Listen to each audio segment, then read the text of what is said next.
Alright, we in this. We playing a game. What game we playing? Just something pretty fucking epic. Yes, we want to display it in progressive mode because that's the best way to play the game. Yeah. Some of you probably already guessed it, or you read the title. Playing my favorite game. We're playing Metroid Prime. Holy hell. Long time due. I wish that I'd connected this to my Game Boy when I still had Fusion going, because I could get the Fusion connection bonuses, which are so worth it. So I have to beat the game to do that, but you need to beat both to get the Fusion suits. Here, we're gonna erase that. We're gonna play brand new game. Do we have any options? What options do we have? Visor. So we got different types of visor. We got the hint system. That's going off. Got the display. So display, screen brightness, offset, screen stretch. Yeah, wait, can I make this full screen? Kind of? No, we'll just restore that to default. Doesn't really do anything. Sound mode? What's that? Stereo? Dolby? Yeah, I probably should have done this all beforehand, but I don't really care. So let's do this. This is quite possibly the best game for the GameCube, in my opinion. I like this one better.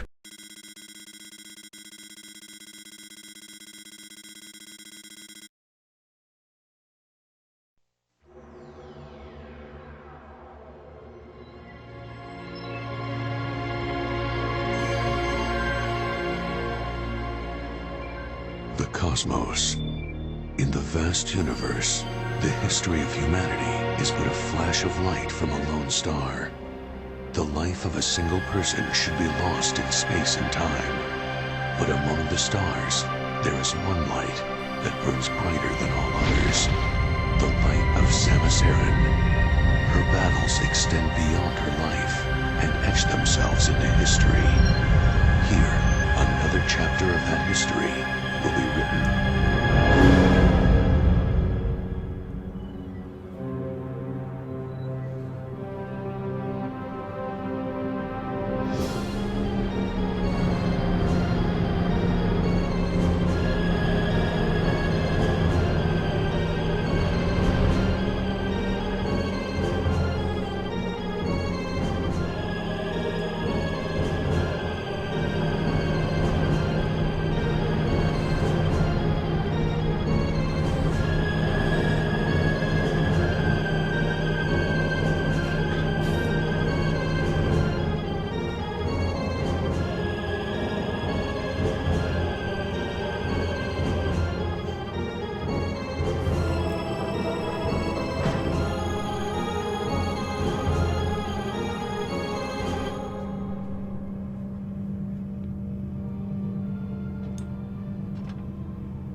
Oh yeah. Alright, so I'm on a Metroid kick because I've been watching clips from GDQ, Games Done Quick, on Super Metroid, and I honestly really want to play Super Metroid, but I don't have a good controller for it, and it's a side-scrolling game, and it's just going to be bad if I don't play it with a good controller. So yeah, we are on the Space Pirate Frigate Orpheon, and this game is just great. Retro Studios really outdid themselves with this game, and I think every game thereafter that they tried to do just didn't really, compare to me. It was just kind of a bunch of the same, which sucks because they are amazing game developers, but it's just kind of, I don't know. I thought I turned the hint system off. I thought I guess I didn't. Okay. So, they've done a great job of, just like in past Metroid games, having some amazing theming. So, here they've got one of the giant parasites, and it's just, whoa. It's just dead. This giant beast is dead.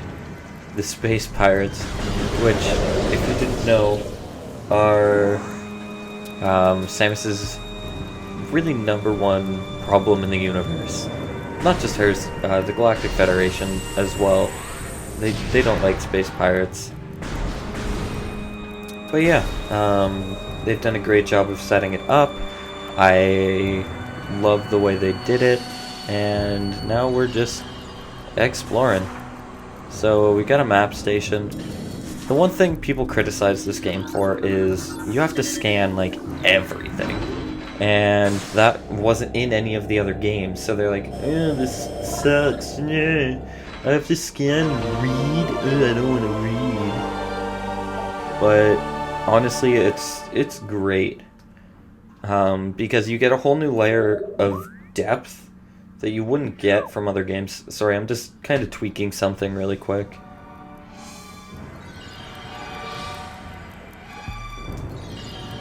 There we go. Okay, so you get a whole new layer of depth because you don't have to interpret anything. It's there if you know how to look for it. And it's more depth to the Metroid series than any of the other games have. Don't get me wrong, the other games are still really good. However, this one I feel just has this extra layer of good. And the way that they've done this too is amazing. So the doors in this are actually the loading screens. So I think that's just genius. Look at that. We've got a dormant, one of those parasites. Morphology unknown. That's always great. When your scan visor doesn't know what's there. So both of his legs are broken. He's got broken ribs. He's dead now, though. So yeah, basically everything in this game is scannable, and people hate that. I love it. So there's a way in this game to quick fire missiles, and I'll show you that when we get to a boss. I've played this game many times, so this isn't fucking, yeah, like that. So you can quick fire missiles by pressing A right after you shoot a missile off, and it makes it a lot faster. So you can actually kill some of these bosses real fast. That's something that I would consider putting in break. Fuck off. I would consider putting in breaking the game, but it doesn't really need to be. It's simple. It's too simple to be a game-breaking glitch. So I'm just not going to put it in, because it's not game-breaking. There's some game-breaking in Metroid Prime 2 right from the beginning, and I am going to cover that. I'm probably going to film it today if I can get it to work. It's pixel-perfect jumps, but it's easy enough that some practice can actually... Oh, fucking...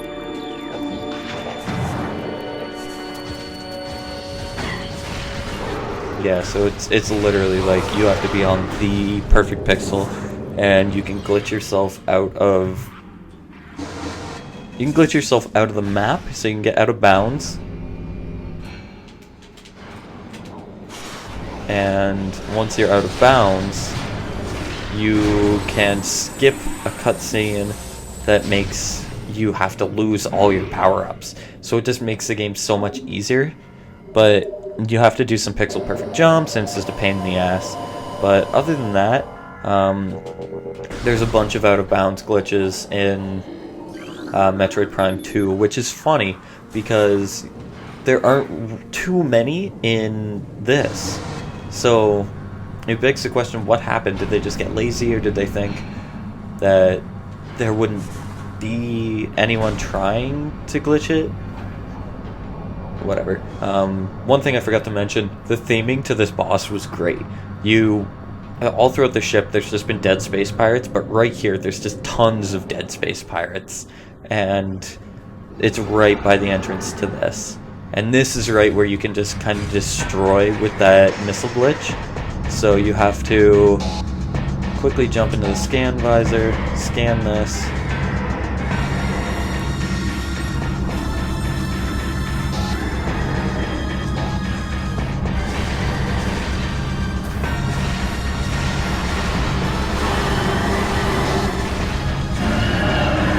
So we took out a large chunk of her health already, and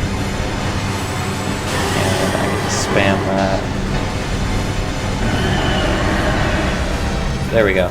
So that was pretty bad. You can do that a lot faster, but that was still pretty fast for me. Like, usually it takes me a good couple spins to do it,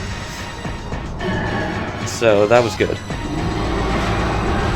Speedrunners do it way faster though. And don't feel like I'm speedrunning this. This is not a speedrun. If it was, it'd be the longest speedrun ever. I think the last time I tried to run this game, it took me 21 hours. So that's a pretty long speedrun, and it wasn't even 100%. It was, I think, 65? I really don't hunt for stuff, so...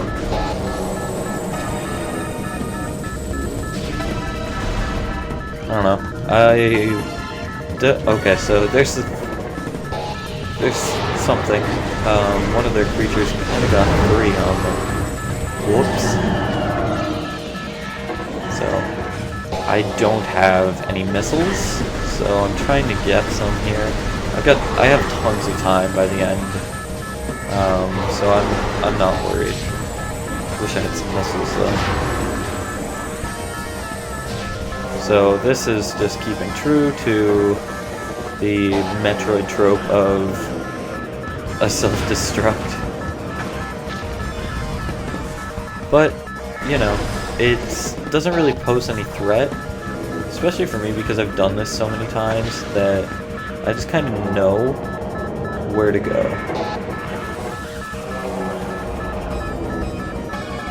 But it's still fun, so...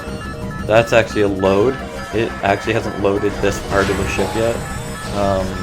So it takes a while for that door to blow off. But the interesting thing is, I'm playing this on a Wii U. I've got Nintendo going. And basically what that means is my read speeds are a lot better. Because it's not actually reading it off the disc, so it doesn't have to rely on the speed of the GameCube's disc reader. I'm just loading it right off of a USB drive, which is like so much faster.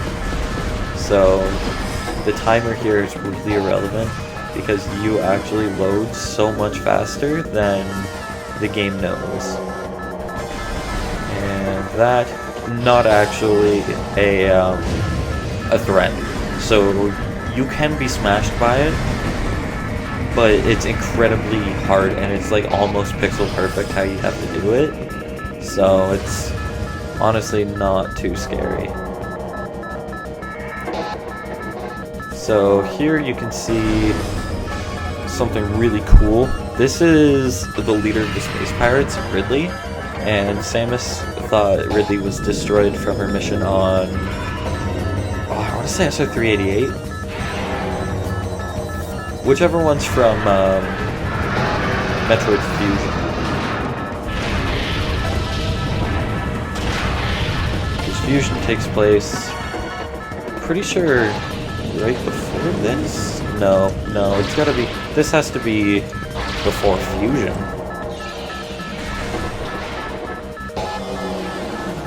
Or is this a separate canon? I'm not sure. This is actually skippable, so you can glitch out of bounds here and not lose everything, but it doesn't even really matter, so you're just, the only reason you would do it is for a speed run, but when you land on Talon 4, it actually checks to make sure you don't have everything, and takes it away if you do.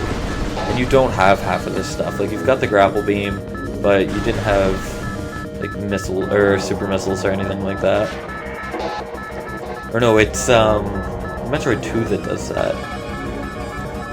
It lists off a bunch of things that you don't actually have, which I think is hilarious, because it's both hilarious and it's actually really smart, because it shows the player how strong you will be, and then you strip it down, so the game's all about getting that strong.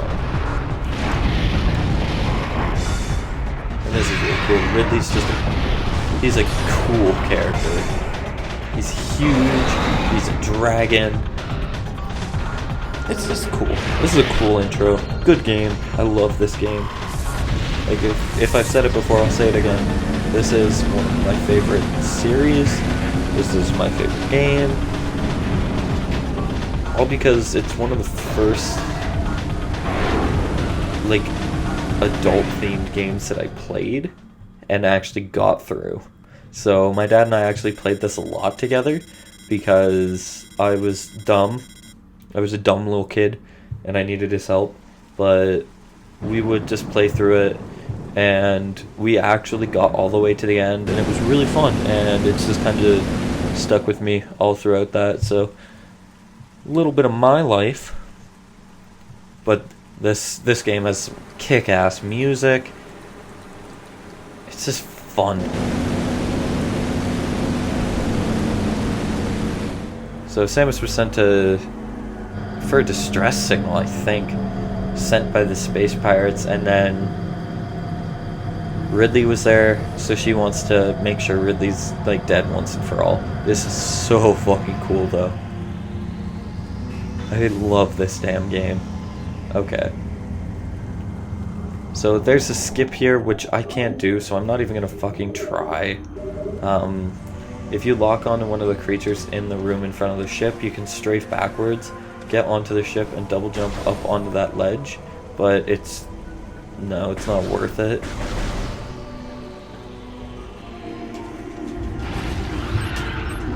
Okay. If you hear a lot of clicky-clack, that's because I'm using an actual GameCube controller. I've got a GameCube adapter for the Wii. It's just a Mayflash one, but it's cheaper at the time. It was anyway cheaper than the real GameCube adapter for the Wii U, and this one also works on the computer, so